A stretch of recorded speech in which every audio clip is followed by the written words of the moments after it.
জিম্বাবুয়ের বিপক্ষে দ্বিতীয় টেস্টের প্রথম ইনিংসে বড় লিডের স্বপ্ন দেখাচ্ছিল বাংলাদেশ, কিন্তু স্বাগতিকদের জন্য দ্বিতীয় দিনের শেষটা ঠিক কাঙ্ক্ষিত হলো না। শেষের ২০ রান তুলতেই তারা হারিয়েছে ৪ উইকেট। দিন শেষে প্রথম ইনিংসে বাংলাদেশের সংগ্রহ ৭ উইকেটে ২৯১। বান্ডেল থাকলে প্রতি সেনমানিতে টাকা বাঁচবে। বিকাশ সেনমানি বান্ডেল কিনে জিতুন প্রতি লেনদেনে। ৩ উইকেট হাতে নিয়ে জিম্বাবুয়ের চেয়ে এখন ৬৪ রানে এগিয়ে রয়েছে নাজমুল হোসেন শান্তর দল।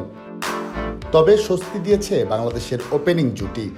৩৩ ইনিংস পর ১৭ রানের উদ্বোধনী জুটি পেয়েছে বাংলাদেশ।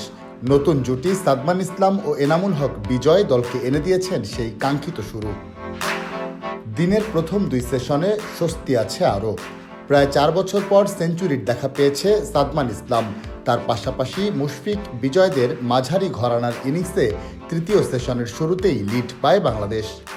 বাংলাদেশের প্রথম ৫ ব্যাটসম্যানের সবাই ভালো শুরু পান, তবে তাদের মধ্যে শুধু সাদমানই পেরেছেন ৪০ ছাড়াতে।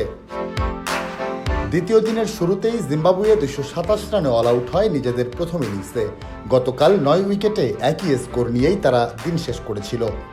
আজ তাতে আর বাড়তি রান যোগ হয়নি। তাইজুল ইসলামের ৬ উইকেট শিকারের সুবাদে স্বস্তি নিয়েই ব্যাটিংয়ে নামে বাংলাদেশ। একসময় সাদমানের সেঞ্চুরিতে ৩ উইকেটে ২৫৯ রানের দীর্ঘ ভিত পেয়েছিল বাংলাদেশ।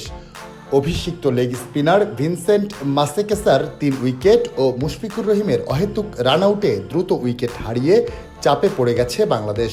৪৪ রানে ৩ উইকেট নিয়ে জিম্বাবুয়ের সফলতম বোলার মাসেকেসা। দিন শেষে মেহেদী হাসান মিরাজ ১৬ এবং তাইজুল ইসলাম অপরাজিত আছেন ৫ রানে।